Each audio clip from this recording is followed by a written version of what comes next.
जय श्री श्रीमन नारायण। पहले तो 2 दिनों के लिए आप मुझे क्षमा करें, आपकी सेवा में मैं नहीं आ सका। पूर्व के दिन हम लोगों ने देखा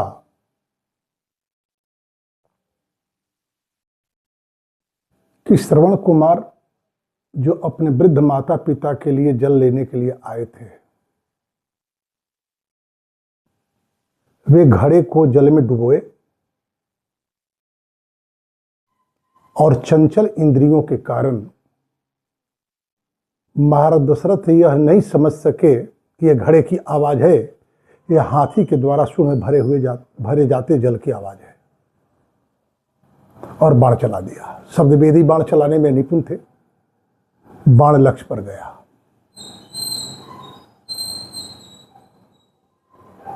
और मानवीय क्रंदन वातावरण में फैलने लगा। महाराज दशरथ अपने बाण के लक्ष्य की ओर गए तो समझ रहे थे कि हाथी को हमने मारा है, लेकिन वह बाण तो श्रवण कुमार को लगा था। महाराज को देखकर श्रवण कुमार ने पूछा कि राजन, किम त्वा कृतम राजन बने निवसिता मया जिहिर शुरंभो गुरुवर्यम जदहम ताड़ितस्तया। राजन, हमने तुम्हारा क्या बिगाड़ा है? मैं तो वन में रहता हूं और अपने गुरुजनों की सेवा करता हूं, फिर भी आपने मुझे मारा। एक काम आप करें, पहले तो मेरे हृदय से जहां बाण लगा है वहां से निकाल दे, मुझे बड़ी पीड़ा हो रही है। और मैं जिन वृद्ध माता पिता के लिए जल लेने के लिए आया हूं, उनको आप जल पिला दे। क्यों? तो नूनम दुर्बला वंधौ मत प्रतीक्षौ पिपीषितै तो क्षीरमाशाम कृताम कष्टाम तृष्णाम संधारयिष्यतः। राजन, हमारे माता पिता अत्यंत दुर्बल हैं, वृद्ध हैं, अंधे हैं, प्यासे हैं। वो बड़ी आतुरता के साथ मेरी प्रतीक्षा कर रहे होंगे। न नूनम तपसो वास्ति फल योग श्रुतस्य वा पिता न जन्माम न जानी तो शयानम पतितम भुवि। मुझे तो लगता है कि मेरी तपस्या और मेरा शास्त्राध्ययन आज कोई काम नहीं आ रहा है, क्योंकि मैं जिस दशा को प्राप्त हूं, इस दशा के संबंध में, इस स्थिति के संबंध में मेरे वृद्ध माता पिता जो अंधे और दुर्बल हैं, प्यासे हैं, मेरी प्रतीक्षा कर रहे हैं, उन्हें कोई भान नहीं है।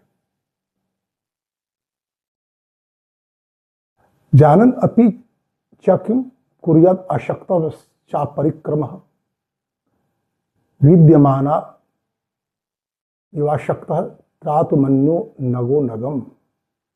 और ऐसे जान भी ले तो करेंगी क्या? उनकी जो स्थिति है कुछ नहीं कर सकते।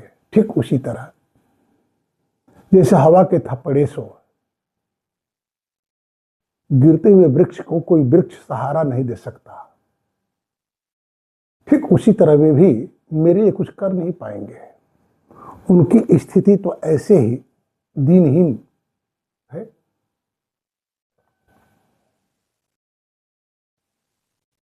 एक काम आप करें, पितुस्त्वमेव मे गत्वा शीघ्रमाचक्ष राघव न तम अनुदहेत क्रुद्धो वरम अग्नि निवेदितः।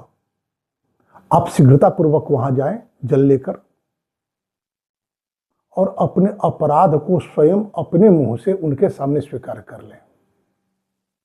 अन्यथा उनका क्रोध आपको उसी तरह जला देगा जैसे दावाग्नि बर को जलाकर भस्म कर देता है।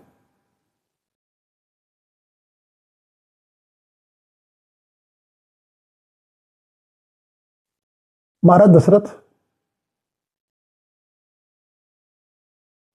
इस अपरिकल्पनीय परिस्थिति से इतने उद्विग्न थे कि कोई निर्णय नहीं कर पा रहे थे।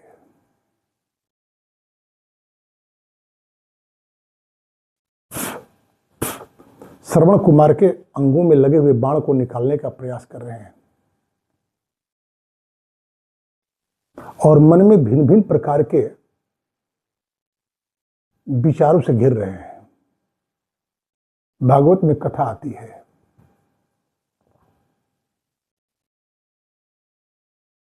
राजा रघुगण ब्रह्म विद्या प्राप्त करने के लिए जा रहे हैं। राजा है, पालकी से जाना स्वाभाविक है। रास्ते में उनकी पालकी ढोने वाले एक भारवाहक अशक्त हो जाता है।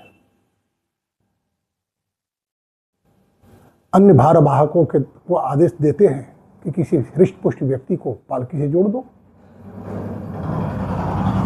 जड़ भरत जी अपने परिचय के छुपाए हुए अवधूत वेश में पड़े हुए हैं, उनको जोड़ दिया ज्यादा पालकी में। जड़ भरत का प्रयास होता है कि उनके पैर के नीचे एक चींटी भी ना आने पाए। रास्ते को देखकर चींटी बचाकर चलते हैं। अन्य भारवाहकों के साथ कदम ताल नहीं बन पाता। राजा रघुगण को बड़ा ही क्रोध आता है, वो दंडित करने का प्रयत्न करता है। क्योंकि राजा रघुगण का संकल्प उत्तम है, जड़ भरत को दया आती है उस पर और कुछ बात कहते हैं। राजा रघुगण को लगता है कि सामान्य व्यक्ति नहीं हो सकता जो इस प्रकार की ज्ञानपूर्ण बातें कह रहा हो। पालकी से उतर जाते हैं, करबद्ध प्रार्थना करते हुए कहते हैं कि महाराज आप अपना यथार्थ परिचय दें, कहीं ऐसा न हो कि आप ब्राह्मण हो और आपकी अवज्ञा मुझसे हो जाए। मैं इंद्र के वज्र से, शिव के त्रिशूल से और यम के पास से, दंड से, वरुण के पास से नहीं डरता, लेकिन ब्राह्मण का यत् किंचित मुझसे अपमान हो जाए तो उससे तो मैं डरता हूं। यही बातें मन में सोच रहे हैं कि यह तपस्वी कहीं ब्राह्मण हुआ और मेरे हाथों इसका वध हो गया, मृत्यु तो होगी ही, बाण संघातक, तो फिर मेरे कुल का क्या होगा। ब्राह्मण के अपमान से कुल विनष्ट हो जाता है। यही कारण है कि आज समाज के लोग ब्राह्मणों को अपने धर्म से च्युत करने का प्रयत्न करते हैं। समाज का कर्तव्य तो यह होना चाहिए कि ब्राह्मणों को ब्राह्मण बनने के लिए, ब्राह्मण बने रहने के लिए प्रेरित ही नहीं करें। यत् किंचित कोई ब्राह्मण धर्म से विमुख होना चाहता है, हो रहा हो, तो उसकी सामाजिक अवज्ञा होनी चाहिए। क्योंकि हमारे शास्त्र कहते हैं कि यदि कोई ब्राह्मण मांसाहार, मदिरापान और वेश्यागमन जैसे कुकृत्य करना आरंभ कर दे तो मलिक्ष हो जाता है। उसको प्रणाम करने वाले व्यक्ति की 7 पीढ़ियां नरकगामी हो जाती हैं। ब्राह्मणों को इन सारे कृत्यों से बचना चाहिए। लेकिन समाज, एक तो युग धर्म है और दूसरा समाज प्रोत्साहित करता है ब्राह्मणों को अपने धर्म से च्युत होने में। यही कारण है कि ब्राह्मणों को निर्देश दिया गया है कि आपको हर किसी के यहां भोजन नहीं करना चाहिए। जिसके यहां भोजन करने जा रहे हैं वह आपके ब्राह्मण धर्म की रक्षा के लिए कितना प्रयत्नशील है। यदि आपके धर्म की रक्षा के लिए वह प्रयत्नशील नहीं है तो आपको उसके साथ संबंध सामान्य शिष्टाचार तक ही रखना चाहिए, भोजन आदि से बचना चाहिए। तो महाराज भर दशरथ है कह रहे हैं, देवी कौशल्या श्रवण कुमार के मर्म स्थल में लगे हुए बाण उनकी आज्ञा के अनुसार मैं निकालने का प्रयत्न किया और मन में भिन्न भिन्न प्रकार के विचार दौड़ने लगे। तो श्रवण कुमार ने ही कहा कि राजन, ब्रह्म हत्या कृतम तापम हृदयाद अपनीयताम, आपके द्वारा किसी ब्राह्मण की हत्या हुई है, यह भाव मन से निकाल दें। न द्विजाति अहम राजन, मैं द्विज नहीं हूं, ब्राह्मण नहीं हूं। मां भूत में मनसो व्यथा, अनावश्यक आप अपने मन को व्यथित कर रहे हैं। शूद्रायाम अस्मि वैश्येन नर वराधिप, हे नरश्रेष्ठ, हे राजन, मैं शूद्रा के गर्भ से वैश्य के तेज से मेरा जन्म हुआ है। इसके आगे श्रवण कुमार कुछ बोल नहीं सके। अतीव वदता कृच्छ्रात वाणी भी हत मर्मण, उस मर्म के में लगे हुए आघात के कारण उनकी वाणी इतना कहने के बाद अवरुद्ध हो गई। पगडंडी दिखा दिए थे पहले ही। मैं उस कलश के जल को लेकर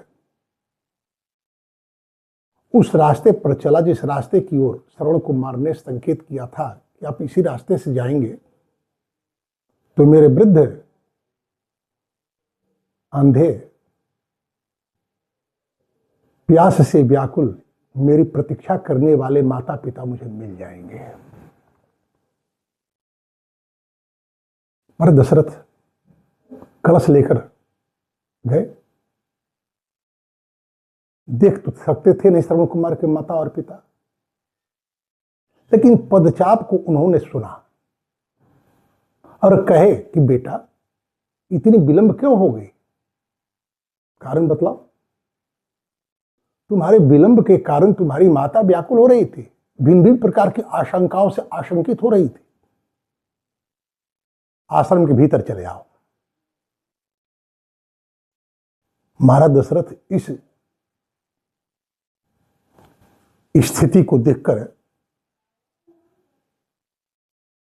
बोलने का सामर्थ्य खोते जा रहे थे, फिर भी धैर्यपूर्वक उन्होंने कहना आरंभ किया। क्षत्रियोहम दशरथो नाहम पुत्रो महात्मन, हे महात्मन, मैं आपका पुत्र नहीं हूं, मेरा नाम दशरथ है, मैं क्षत्रिय हूं। सज्जनावमहम दुखम इदम प्राप्तम स्वकर्मजम, अपने कर्म के कारण मैंने सज्जनता गवा दी।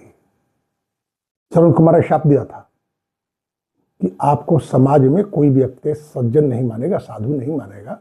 ठीक उसी तरह जिसे अपनी गुरु पत्नी के साथ गमन करने वालों के प्रति लोग सज्जनता का भाव नहीं रखते हैं। तो महाराज दशरथ स्वयं कहते हैं, सज्जना वावहम, मैं अब सज्जन नहीं रहा, मुझे सज्जन न समझे। दुखमिदम, यह मुझे दुख है।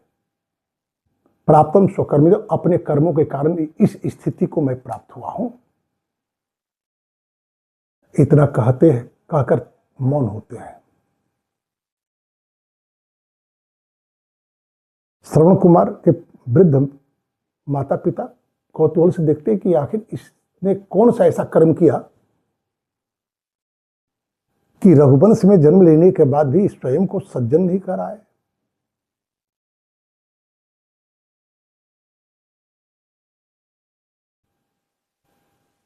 पर दशरथ ने सारी इतिवृत्त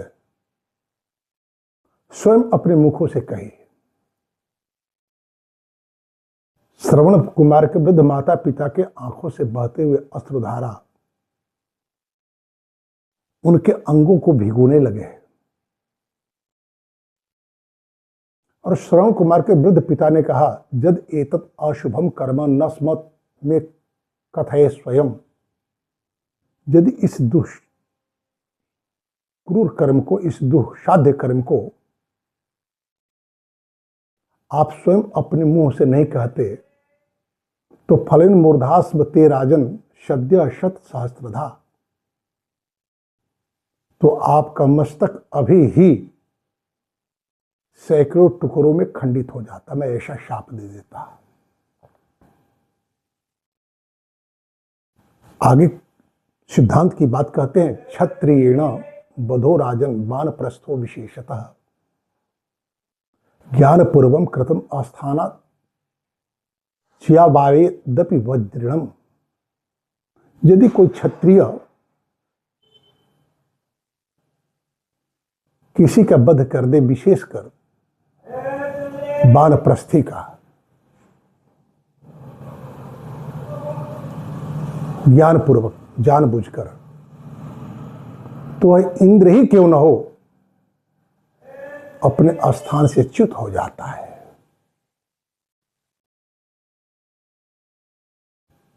आगे कहते हैं कि किसी तपस्वी ब्रह्मचारी का वध ज्ञानपूर्वक जानबूझकर कोई क्षत्रिय कर दे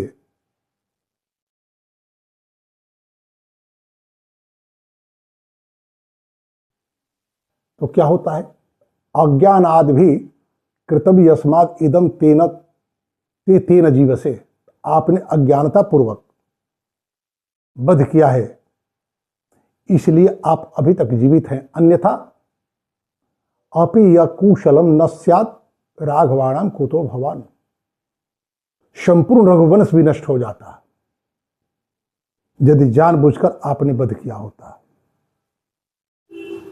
आपकी गति, आपकी विषाथी क्या थी? अब यह बात विचारणीय है। श्रवण कुमार ने जैसा कि अपना परिचय दिया कि मैं ब्राह्मण नहीं हूं, शूद्र स्त्री में वैश्य के द्वारा मेरा जन्म हुआ है। कहने को लोग कहते हैं कि हमारे यहां शूद्रों के लिए तपस्या निषिद्ध था, तपस्या निषिद्ध थी, अध्ययन निषिद्ध था। कहां निषिद्ध था महाराज? श्रवण कुमार स्वयं कहते हैं, न नूनम तपसो वास्ते फल योग श्रुतस्य वा, मेरे द्वारा किए गए तपस्या का परिणाम और शास्त्राध्ययन का परिणाम प्राप्त नहीं हो रहा है, क्योंकि मेरे पिता जिस स्थिति में मैं हूं उसे जान नहीं पा रहे हैं। अर्थात शूद्र को भी तपस्या करने का और शास्त्र अध्ययन करने का अधिकार था। शंबुक का वध भगवान राम ने किया, वह भी तपस्या कर रहा था। तो तपस्या का उद्देश्य श्रवण कुमार का और शंबुक का, विचार कर दोनों के तपस्या के उद्देश्य में जमीन आसमान का अंतर है। मनु जी कहते हैं, 4 वर्ण के लोगों के लिए 4 प्रकार की तपस्या होती है। ब्राह्मणों के लिए स्वाध्याय, क्षत्रियों के लिए रक्षा, वैश्यों के लिए पोषण और शूद्र के लिए सेवा। तो श्रवण कुमार सेवा रूपी तपस्या करें, अपने माता पिता की सेवा कर रहे हैं। लेकिन शंबुक ने तपस्या की, आगे हम लोग देखेंगे, तो उसका उद्देश्य था कि वह अपनी तपस्या से बली होकर तीनों त्रिलोक पर एकाधिकार कर ले।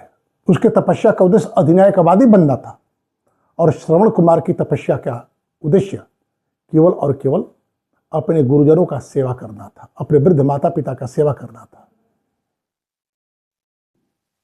और ऐसी स्थिति में